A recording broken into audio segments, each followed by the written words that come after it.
5 సంవత్సరాల్లో కష్టపడి పనిచేసి 35% నుంచి 27.5% తగ్గించే అభివృద్ధి చేశారు. జగన్మోహన్ రెడ్డి వచ్చాడు.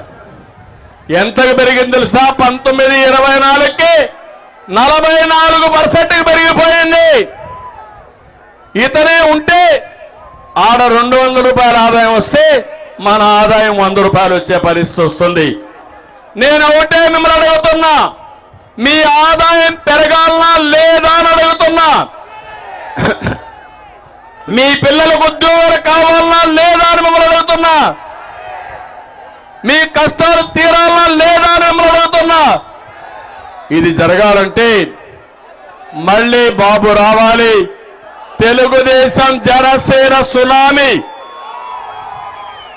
ద్వారా రామరాజ్యం స్థాపన జరగాలి. రావణాసుడి వధ జరిగి తీరాలని మరొక్కసారి మీ అందరికీ విజ్ఞప్తి చేస్తున్నా.